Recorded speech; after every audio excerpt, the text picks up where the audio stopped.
Good morning बच्चों, कैसे हैं आप। आज हम पढ़ेंगे बोर्ड परीक्षा सीरीज 23। बच्चों, आज इस वीडियो में हम लॉन्ग क्वेश्चन नंबर 5 और 6 को हल करेंगे। इसलिए पूरी वीडियो को बिना स्किप किए हुए देखें ताकि आपको सभी स्टेप्स, सभी रिएक्शंस अच्छे से समझ आ सकें। बच्चों, यदि आप हमारे चैनल पर पहली बार आए हैं तो चैनल को सब्सक्राइब करें और बेल आइकन दबाकर ऑल वाला ऑप्शन चुनें ताकि आपको लेटेस्ट वीडियो की नोटिफिकेशन तुरंत ही मिल जाए जैसे ही हम एक नया वीडियो अपलोड करते हैं। तो चलिए शुरू करते हैं। क्वेश्चन नंबर 5 का इसमें पूछा है अभिक्रिया की कोटि का अर्थ उदाहरण सहित स्पष्ट कीजिए।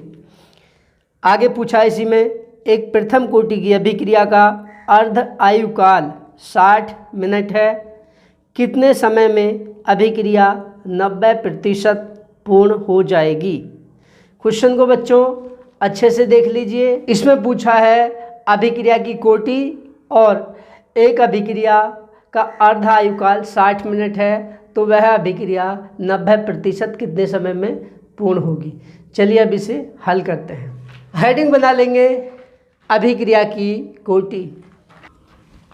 किसी अभिक्रिया के वेग निर्धारण पद में भाग लेने वाले अभिकारक अणुओं की संख्या को अभिक्रिया की कोटि कहते हैं। एक परिभाषा बच्चों यह है, अथवा करके दूसरी परिभाषा लिखेंगे। अथवा अभिकारक अणुओं की वह संख्या जिनके सांद्रण में अभिक्रिया के दौरान मापने योग्य परिवर्तन हो जाता है, अभिक्रिया की कोटि कहलाती है। उदाहरण देखिए, एग्जाम्पल PCl5 फॉस्फोरस पेंटाक्लोराइड इस तरह से आयनित होता है बच्चों। PCl3 प्लस Cl2, तो अभिक्रिया की कोटि होगी इसकी 1, कोटि बराबर 1। क्यों? क्योंकि बच्चों इस अभिक्रिया का वेग जो होगा dx/dt बराबर होगा K into active mass PCl5। अणु की सांद्रता पर निर्भर कर रहा है, इसलिए इसकी कोटि हो जाएगी बच्चों 1। दूसरी रिएक्शन देखिए, CH3 COO C2H5 ethyl acetate, उसका जब NaOH के द्वारा जल अपघटन किया जाता है बच्चों तो बनता है acetate CH3 COONA plus C2H5OH। इसकी कोटि होगी बच्चों 2। इसका वेग देखें तो वेग हो जाएगा dx/dt बराबर K है बच्चों वेग नियतांक into active mass CH3 COO C2H5 into active mass NaOH। इस अभिक्रिया का वेग एथिल एसीटेट के एक अणु की सांद्रता पर यहाँ पर 1 है, इसी प्रकार और एक अणु NaOH की सांद्रता पर निर्भर कर रहा है। अभिक्रिया का वेग टोटल 2 अणु, एक अणु इसका एक अणु इसका, 2 अणुओं की सांद्रता पर निर्भर करता है, इसलिए इस अभिक्रिया की कोटि हो जाएगी बच्चों 2 बराबर 2। ठीक है। अब इसमें आगे पूछा है, देखिए क्वेश्चन में पूछा है यदि अभिक्रिया का अर्ध आयुकाल 60 मिनट है तो अभिक्रिया के 90% पूर्ण होने में कितना समय लगेगा। तो देखिए बच्चों, अर्ध आयुकाल स्मॉल टी माने ले रहे हैं इसको, स्मॉल टी दे रखा है कितना 60 मिनट। अब मान ले रहे हैं बच्चों, माना A बराबर 100, यानी कि अभिकारक की प्रारंभिक सांद्रता बच्चों हम 100 माने ले रहे हैं। तब अर्ध आयु होता है वह समय अंतराल जिसमें कोई अभिकारक अपनी प्रारंभिक मात्रा का आधा उत्पाद में परिवर्तित हो जाता है, और x होती है बच्चों उत्पाद की सांद्रता। तो x लिख देंगे तो x बराबर हो जाएगा 50। ठीक है। प्रथम कोटि के वेग समीकरण से, प्रथम कोटि का वेग समीकरण होता है बच्चों K बराबर 2.303 upon T log base 10 into a/a-x मान रख देंगे इसमें, तो ये हो जाएगा 2.303 अपॉन टी की जगह कितना रख देंगे 60 log बेस 10, ए की जगह कितना रखेंगे बच्चों 100 बटे 100 माइनस 50, घटाएंगे इसे तो आ जाएगा 2.303 अपॉन 60 log बेस 10 इंटू 100 बटे 50, 50 का भाग देंगे 100 में, 50 दूनी 100, तो ये 2 बार चला जाएगा, तो ये आ जाएगा के बराबर 2.303 अपॉन 60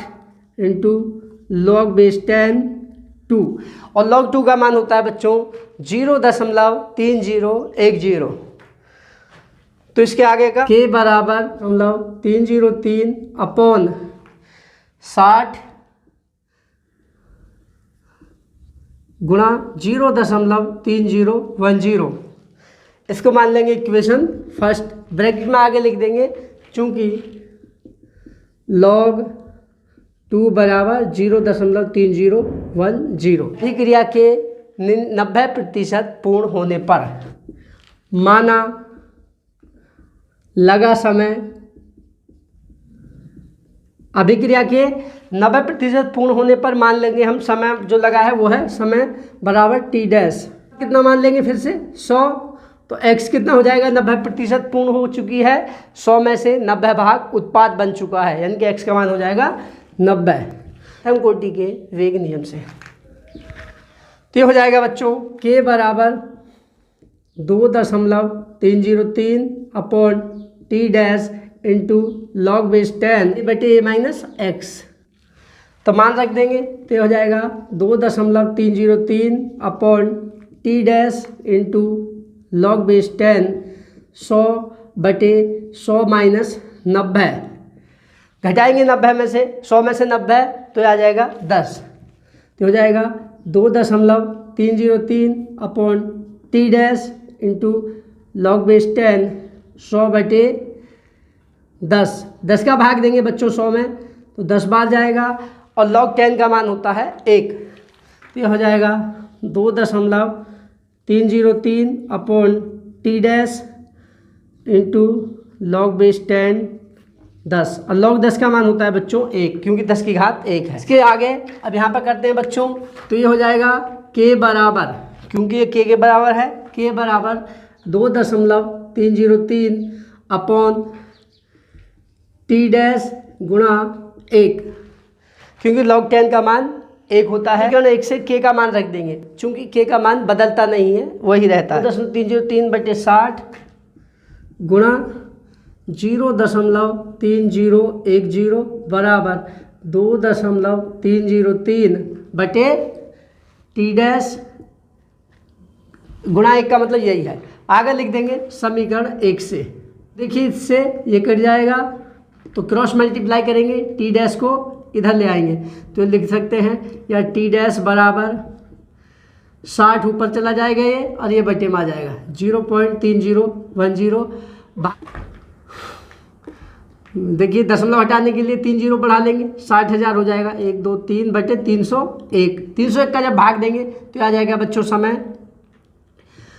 199.39 मिनट, यही बच्चों आपका समय हो जाएगा। अभिक्रिया के 90% पूर्ण होने में लगा समय बराबर 199.39 मिनट। तो इस तरह से बच्चों आपका क्वेश्चन नंबर 5 का कंप्लीट हो जाता है। अब देखते हैं 5 का ख, इसमें पूछा है आयरन का इसके ऑक्साइड से निष्कर्षण की विधि समझाइए। आगे पूछा है नामांकित चित्र सहित उसमें होने वाली रासायनिक अभिक्रियाओं का रासायनिक समीकरण लिखिए। देख लीजिए क्वेश्चन बच्चों, ये क्वेश्चन है आपके धातु कर्म अर्थात धातुओं के निष्कर्षण वाले चैप्टर से, जो कि कोरोना पैंडेमिक के कारण पूरा का पूरा चैप्टर आपके सिलेबस से हटाया गया है, इसलिए आउट ऑफ सिलेबस है ये क्वेश्चन, इसलिए इसे छोड़ देते हैं। अब देखिए ग उप सह संयोजक यौगिकों में ज्यामितीय समावयवता को उदाहरण सहित वर्णन कीजिए। आगे पूछा है निम्न यौगिकों के IUPAC नाम लिखिए। देखिए दो कंपाउंड हैं K3CrC2O4 का होल थ्राइस और दूसरा है CONH3 का होल 5 CO3 ब्रैकेट के बाहर Cl। देख लीजिए बच्चों क्वेश्चन को। देखिए इसमें से जो ज्यामितीय समावयवता पूछी है बच्चों, उपसह संयोजक यौगिकों में ज्यामितीय समावयवता। बच्चों कोरोना पैंडेमिक के कारण आपके सिलेबस से ज्यामितीय और प्रकाशिक समावयवता जो कि उप सह संयोजक यौगिकों में पाई जाती है उसे हटाया गया है, इसलिए ये समावयवता वाला टॉपिक आपके सिलेबस से बाहर है। केवल नीचे जो दिए हैं IUPAC नाम ये आपके सिलेबस में हैं, इन्हें हम बताते हैं। देखिए पहला कंपाउंड है जिसका IUPAC नाम पूछा है K3CrC2O4 का होल थ्राइस। इसमें बच्चों ये जटिलायन ऋणायन होगा क्योंकि बाहर K है, K हमेशा पोटेशियम हमेशा क्षार धातु है, वो प्लस के रूप में होगी। तो इस जटिलायन का नाम बाद में लिखेंगे, पहले आयन का नाम, तो इसका नाम सिंपल नाम लिखा जाएगा पोटेशियम। उसके बाद लिगेंड का नाम लिखेंगे, लिगेंड C2O4 को कहते हैं बच्चों ऑक्सीलेटो। कितने हैं टोटल? 3, तो लिख देंगे पोटेशियम ट्राई ऑक्सीलेटो। उसके बाद चूंकि जटिलायन ऋणायन है बच्चों, इसलिए केंद्रीय धातु जो कि क्रोमियम है इसके लैटिन नाम के सफिक्स में बाद में ATE 8 जोड़ेंगे, तो क्या हो जाएगा? Chromate, CHROMATE chromate. उसके बाद ब्रैकेट में लिखेंगे इसकी ऑक्सीकरण संख्या। देखिए C2O4 बच्चों इस तरह से होता है माइनस माइनस, तो 3 है टोटल, तो 3 दूनी 6 हो जाएंगे माइनस के, और पोटेशियम K प्लस के रूप में होता है तो हो जाएंगे 3 प्लस के, 3 प्लस के 6 माइनस के, बचेंगे माइनस के 3। तो इसकी ऑक्सीकरण संख्या निकालते समय दूसरी तरफ जाकर हो जाएंगे प्लस के 3, तो पोटेशियम की ऑक्सीकरण संख्या +3 आ जाएगी। ठीक है, यहाँ पर लिख देंगे क्रोमेट थर्ड। बच्चों इसका नाम हो गया पोटेशियम ट्राई ऑक्सीलेटो क्रोमेट थर्ड। इसका देखते हैं, चूंकि देखिए बाहर Cl है, हेलोजन है, हेलोजन का पर हमेशा माइनस होता है, Cl माइनस होगा ये, तो इस जटिलायन पे हो जाएगा बच्चों धनावेश प्लस आवेश, इसलिए इसका नाम पहले लिखेंगे, इसका बाद में लिखेंगे। इसमें भी पहले लिगेंडों के नाम ABCD के अनुसार अल्फ़ाबेटिकली, उसके बाद जो केंद्रीय धातु है उसका सिंपल नाम लिखेंगे। एमीन A से स्टार्ट है, यह है कार्बोनेटो C से स्टार्ट है, तो A पहला आएगा, तो कितने एमीन के? 5, तो लिख देंगे पेंटा एमीन AMMINE पेंटा अमीन। उसके बाद कार्बोनेटो,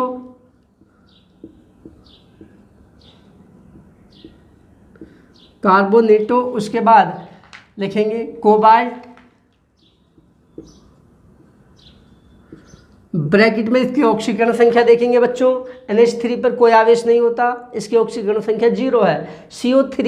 CO3 माइनस माइनस के रूप में रहता है कार्बोनेट, तो 2 माइनस और 1 माइनस Cl की -3 दूसरी तरफ ले जाएंगे तो +3, यानी कि कोबाल्ट की ऑक्सीकरण संख्या आ जाएगी इसमें +3, तो लिख देंगे ब्रैकेट में कोबाल्ट थर्ड।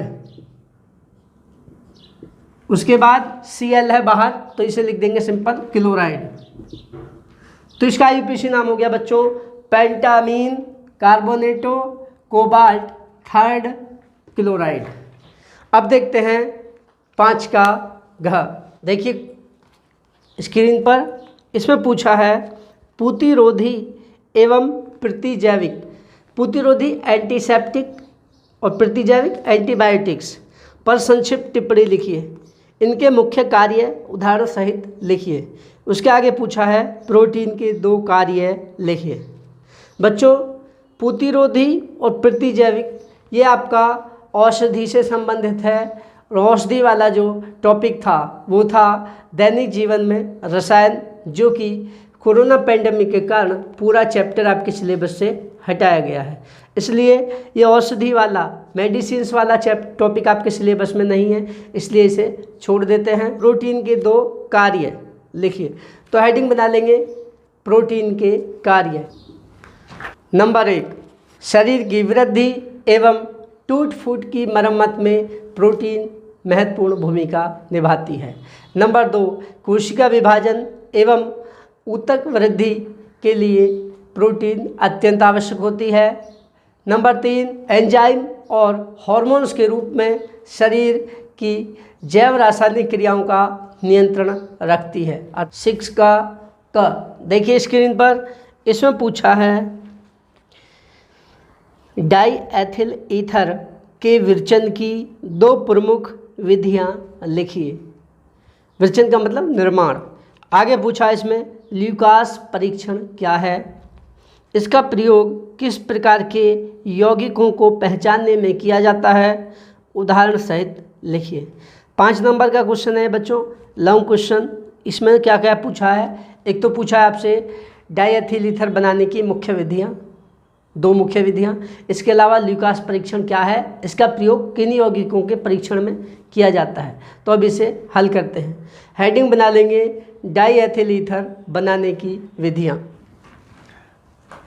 डाईएथिल ईथर बनाने की मुख्य विधियां इस प्रकार हैं। नंबर 1, एथिल अल्कोहल को सांद्र सल्फ्यूरिक अम्ल के साथ 140 डिग्री सेल्सियस पर गर्म करने पर डाईएथिल ईथर बनता है।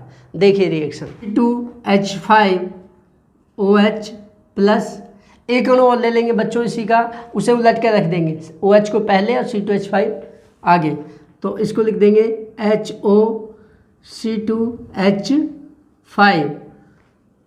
एरो के ऊपर लेंगे बच्चों कंसंट्रेटेड, कंसंट्रेटेड का मतलब CONC है बच्चों, कंसंट्रेटेड सांद्र, सांद्र की अंग्रेजी H2SO4 और 140 डिग्री सेल्सियस रखेंगे बच्चों यहाँ पे ताप। कंसंट्रेटेड की जगह आप सांद्र भी लिख सकते हो बच्चों, ठीक है।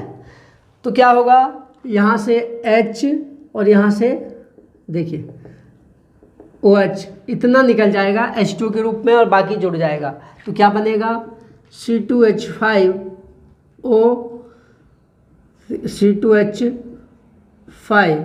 Plus H2O। इसका नाम है बच्चों, इन दोनों का नाम है एथिल अल्कोहल और इसका नाम है डाईएथिल ईथर। नंबर 2, विलियमसन संश्लेषण। सोडियम एथॉक्साइड को एथिल ब्रोमाइड के साथ गर्म करने पर डाईएथिल ईथर बनता है। इस अभिक्रिया को विलियमसन संश्लेषण कहते हैं। देखिए रिएक्शन,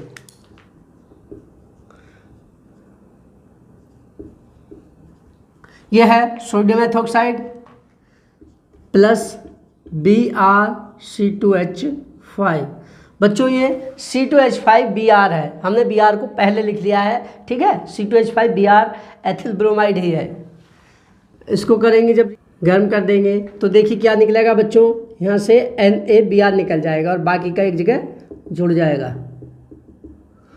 देखिए क्या बनेगा, बाकी जुड़ जाएगा C2H5O C2H5 प्लस NaBr।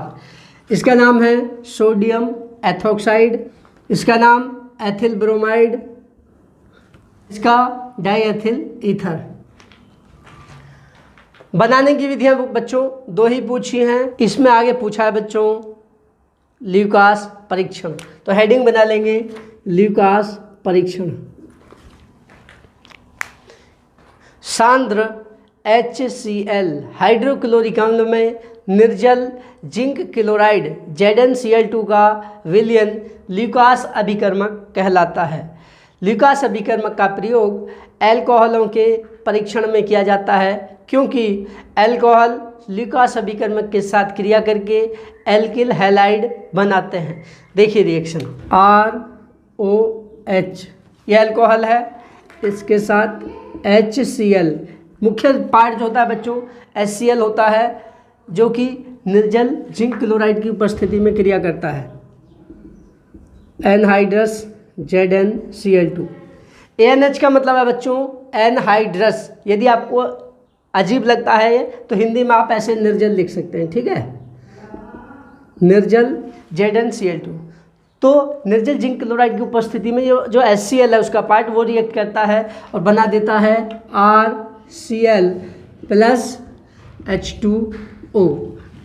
इसका नाम है एल्कोहल। ये और ये मिलके हैं बच्चों ल्यूकास अभिकर्मक। ल्यूकास अभिकर्मक हैं HCl, सांद्र HCl और ZnCl2। यह है एल्किल हैलाइड। तो यह है बच्चों ल्यूकास परीक्षण। इसमें आगे पूछा है इसका उपयोग किसके परीक्षण में किया जाता है। ल्यूकास परीक्षण का उपयोग प्राथमिक, द्वितीयक और तृतीयक एल्कोहलों के विभेद में किया जाता है, उनमें अंतर ज्ञात करने के लिए। तो देखिए, तृतीयक एल्कोहल में ल्यूकास अभिकर्मक मिलाने पर कमरे के ताप पर 2 से 5 मिनट में ही धुंधलापन उत्पन्न हो जाता है, क्योंकि बच्चों जो एल्किल हैलाइड बनता है वो HCl में हाइड्रोक्लोरिक अम्ल में अविलेय होता है, जिसके कारण उसमें टर्बिडिटी धुंधलापन आ जाता है।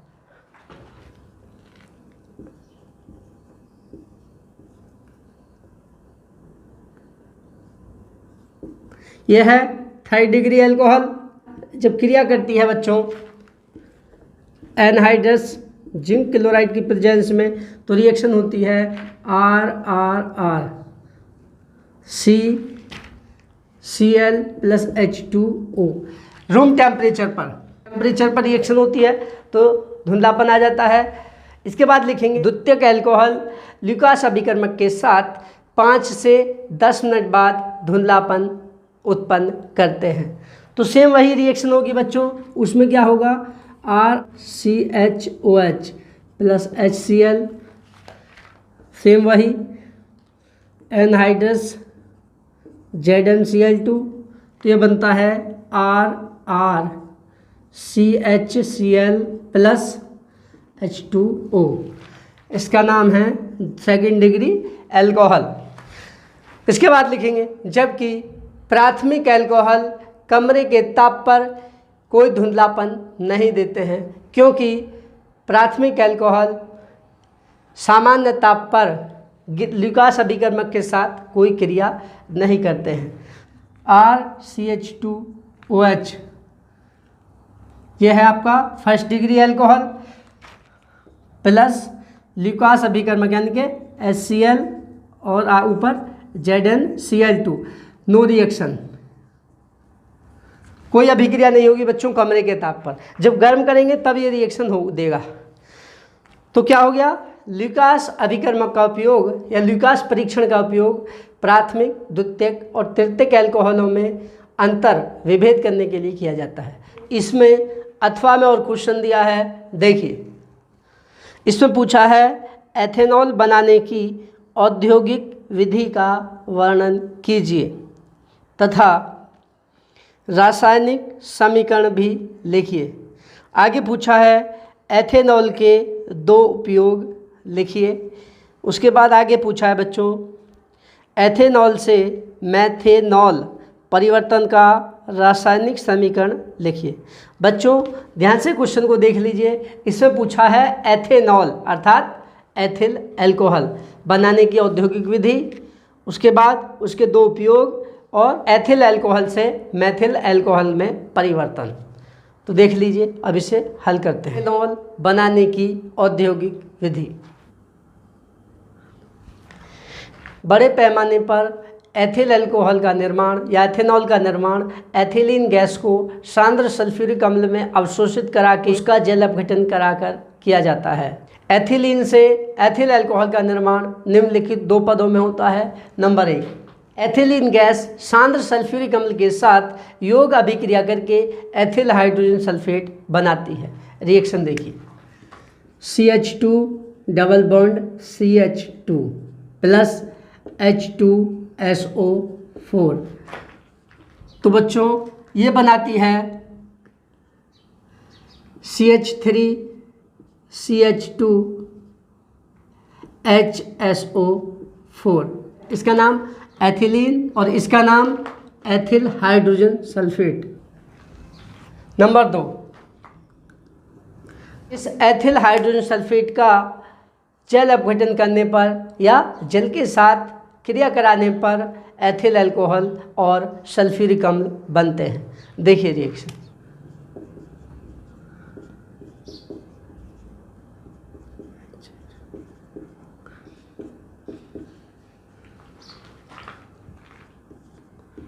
देखिए बच्चों, रिएक्शन इस तरह से होती है। H2O ऐसे टूटता है HOH, ठीक है, H2O यहाँ से टूटता है, देखिए इस तरह से, OH इसके साथ, H इसके साथ, तो देखिए क्या बनता है, CH3 single bond CH2OH plus H2SO4, यह है एथिल हाइड्रोजन सल्फेट और यह है एथिल अल्कोहल कहते हैं। तो बच्चों, यह है एथिल अल्कोहल या एथेनॉल के निर्माण की औद्योगिक विधि। हेडिंग बना लेंगे एथेनॉल के उपयोग। आपको एथेनॉल के मुख्य उपयोग इस प्रकार हैं। नंबर 1, एसीटैल्डिहाइड तथा एसिटिक अम्ल के निर्माण में। नंबर 2, परिशुद्ध एथिल अल्कोहल का उपयोग जीवाणुनाशक के रूप में किया जाता है। जो डॉक्टर स्प्रिट यूज करते हैं वो अल्कोहल ही होता है। नंबर 3, पेट्रोल के साथ मिलाकर पावर अल्कोहल के रूप में ईंधन में। नेक्स्ट, आयोडोफॉर्म तथा क्लोरोफॉर्म जैसे यौगिकों के निर्माण में। और अंतिम है बच्चों, प्रयोगशाला में अभिकर्मक के रूप में। अब इसके बाद पूछा है बच्चों, एथेनॉल से मेथेनॉल में परिवर्तन। तो हेडिंग बना लेंगे एथेनॉल से मेथेनॉल में परिवर्तन। मेथेनॉल ये हेडिंग बना लो बस। रासायनिक समीकरण पूछिए, लिखना नहीं है। देखिए एथिल अल्कोहल होता है CH3CH2OH, ये है C2H5OH एथेनॉल। सबसे पहले इसका ऑक्सीकरण कराते हैं potassium dichromate K2Cr2O7 plus H2SO4 के द्वारा इसका ऑक्सीकरण किया जाता है बच्चों। तो क्या बनता है, यहाँ से H2O निकल जाएगा, बन जाएगा आपका एसीटैल्डिहाइड CH3CHO।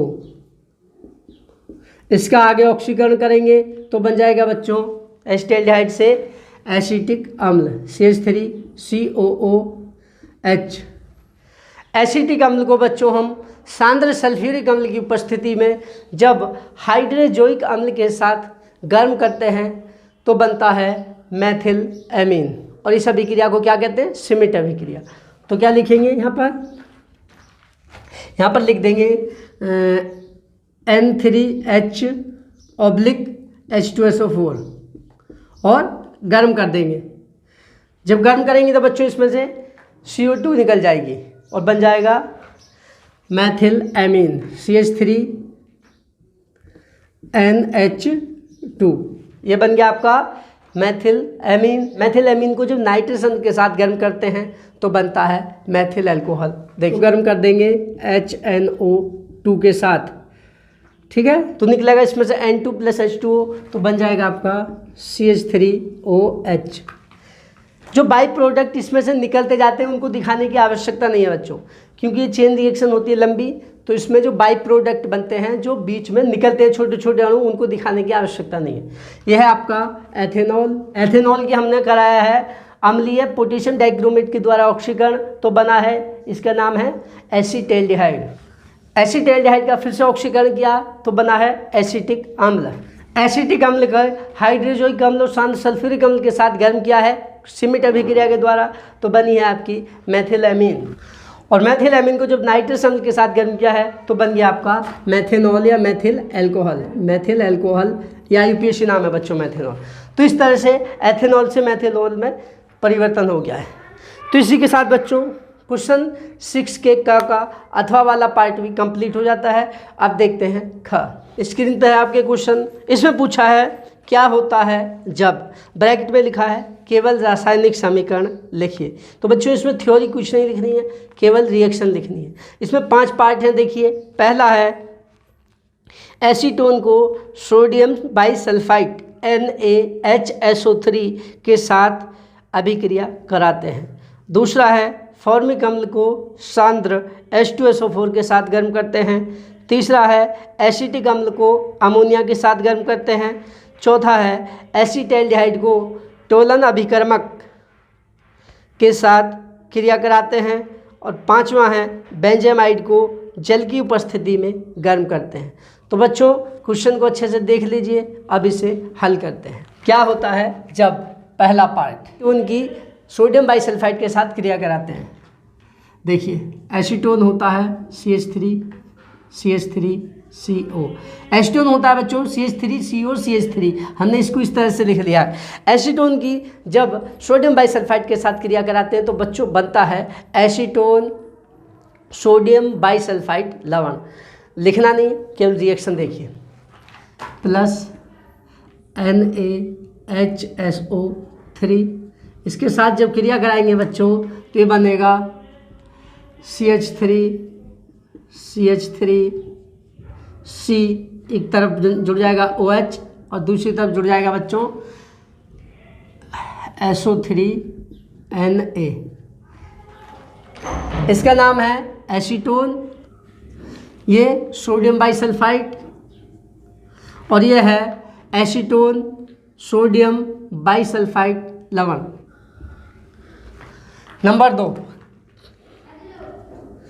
नंबर दो में पूछा है बच्चों फॉर्मिक अम्ल को सांद्र सल्फ्यूरिक अम्ल के साथ गर्म करते हैं। क्रिया में सल्फ्यूरिक अम्ल निर्जलीकारक का कार्य करता है और फॉर्मिक अम्ल से बनते हैं कार्बन मोनोऑक्साइड और जल। रिएक्शन देखिए HCOOH कंसंट्रेटेड सांद्र H2SO4 गर्म कर देंगे तो बनेगा H2O + CO। यह है फॉर्मिक अम्ल, यह है जल और यह है कार्बन मोनोऑक्साइड। नंबर 3 एसिटिक अम्ल को अमोनिया के साथ गर्म करते हैं। बच्चों एसिटिक अम्ल अमोनिया से क्रिया करके पहले तो बनाता है अमोनियम एसीटेट, जो गर्म करने पर देता है एसीटामाइड। रिएक्शन देखिए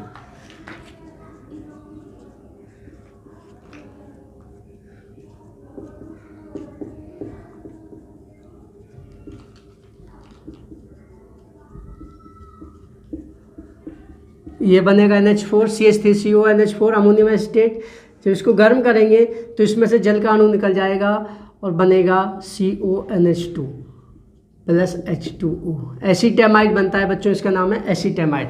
इसका नाम एसिटिक अम्ल, ये अमोनिया, इसका नाम अमोनियम एसीटेट और इसका नाम है बच्चों एसीटामाइड। इसके बाद चौथा पूछा है नंबर 4 एसिटाल्डिहाइड टोलन अभिकर्मक के साथ क्रिया करते हैं। एसिटाल्डिहाइड टोलन अभिकर्मक के साथ क्रिया करने पर रजत दर्पण का सफ़ेद अवक्षेप बनता है। देखिए CH3HO एसिटाल्डिहाइड प्लस टोलन से अभिकर्मक होता है Ag2O।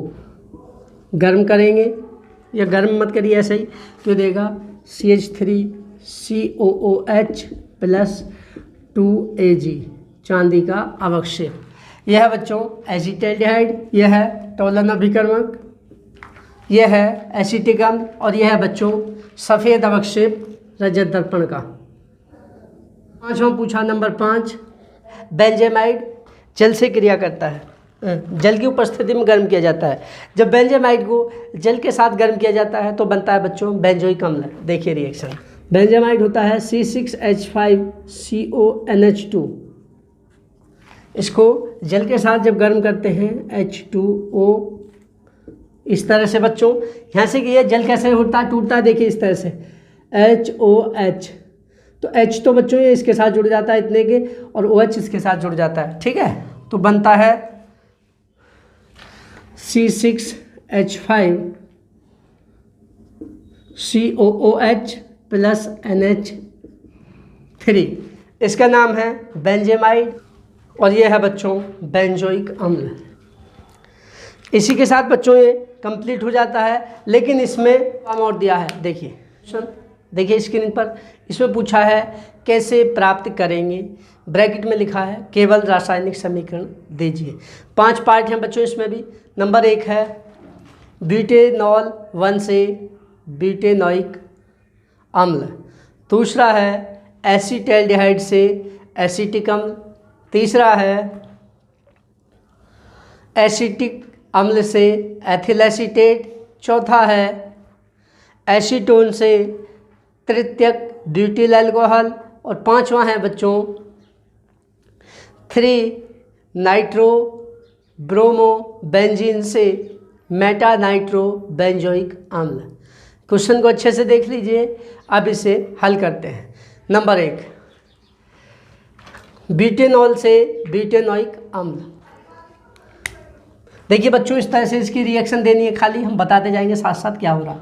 ब्यूटेनॉल होता है CH3 CH2 CH2 CH2OH। इसका सबसे पहले बच्चों ऑक्सीकरण किया जाएगा अम्लीय पोटेशियम डाइक्रोमेट के द्वारा। देखिए पहले ऑक्सीकरण करेंगे तो H2O निकल जाएगा और बनेगा CH3 CH2 CH2 CHO butyric aldehyde, जिसका आगे ऑक्सीकरण फिर से किया जाएगा और बन जाएगा जो आपसे पूछा है ब्यूटेनोइक अम्ल। इसका नाम है ब्यूटेनॉल 1, इसका नाम है ब्यूटेरिक एल्डिहाइड, इसका नाम है ब्यूटेनोइक अम्ल। इसके बाद दूसरा पूछा है एसिटाल्डिहाइड से एसिटिक अम्ल। एसिटाल्डिहाइड का अम्लीय पोटेशियम डाइक्रोमेट द्वारा ऑक्सीकरण करने पर सीधे ही एसिटिक अम्ल बन जाएगी। देखिए रिएक्शन CH3 CHO प्लस ऑक्सीकरण K2 Cr2O7 प्लस H2SO4 के द्वारा तो बनता है CH3 COOH। यह है एसिटाल्डिहाइड और यह है एसिटिक अम्ल। तीसरा पूछा है एसिटिक अम्ल से एथिल एसीटेट। एसिटिक अम्ल को जब एथिल अल्कोहल के साथ गर्म किया जाता है तनु सल्फ्यूरिक अम्ल की उपस्थिति में तो एथिल एसीटेट बनता है। देखिए reaction CH3 COOH plus HOC2H5। यह है C2H5OH एथिल अल्कोहल। इसको गर्म करेंगे डाइल्यूट H2SO4 की उपस्थिति में तो बनता है एथिल एसीटेट। यहाँ से इतना पोर्शन निकल जाता है, इसमें से बनता है CH3 COO C2H5। यहाँ पर लिखना चाहो लिख सकते हैं -H2O। यह है एसिटिक अम्ल, यह है एथिल अल्कोहल और यह है एथिल एसीटेट। इसके बाद चौथा पूछा है इसी में एसीटोन से तृतीयक ब्यूटिल अल्कोहल। एसीटोन को सबसे पहले मेथिल मैग्नीशियम आयोडाइड के साथ रिएक्शन कराएंगे तो बनेगा एक योग उत्पाद, ग्रिग्नाइड अभिकर्मक है मेथिल मैग्नीशियम आयोडाइड। तो उसका जब जल अपघटन कराएंगे तब बनेगा आपका तृतीयक ब्यूटिल अल्कोहल। देखिए CH3CH3CO यह है एसीटोन CH3COCH3। हमने केवल इसको आगे लिखने के बजाय नीचे को लिख दिया CH3COCH3। इसके साथ रिएक्शन कराएंगे हम CH3MgI मेथिल मैग्नीशियम आयोडाइड। यह है ग्रिग्नाइड अभिकर्मक। तो पहले योग होगा तो बच्चों ये CH3 ग्रुप इसके साथ जुड़ जाएगा और O के साथ बॉन्डिंग हो जाएगी। देखिए CH3 सिंगल बॉन्ड CH3, इधर को O और इधर को MgI। इसका कराएंगे बच्चों जल अपघटन H2O तो यहाँ से टूटेगा। देखिए H इधर OH इधर तो क्या बनेगा। देखिए C के साथ जुड़ जाएंगे तीन CH3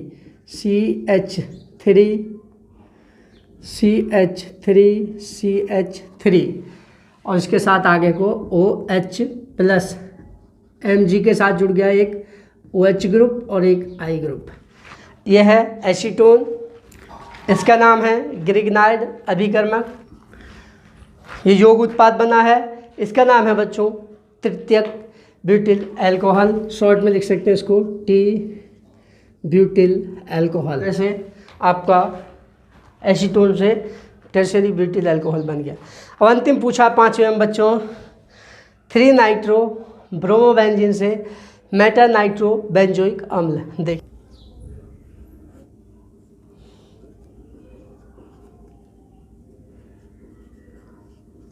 NO2 ये है यहाँ इसके साथ 1 2 3 नाइट्रो ब्रोमोबेंजीन।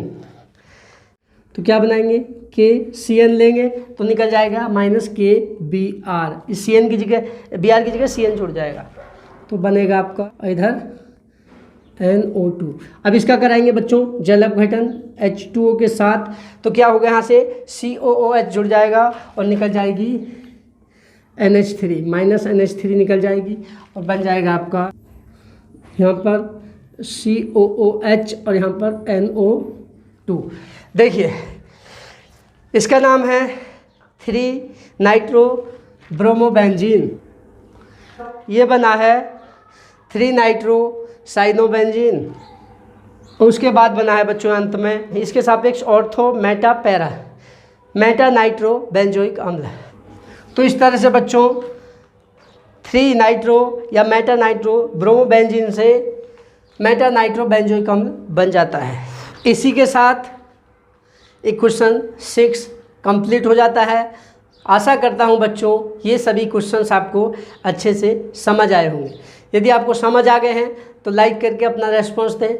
यदि समझ नहीं आई है कोई रिएक्शन या कोई क्वेश्चन तो आपको उसे कमेंट करके पूछें। तो बच्चों आज के लिए इतना ही पर्याप्त है। कल फिर एक नई वीडियो के साथ मिलते हैं। तब तक के लिए thank you and have a nice day.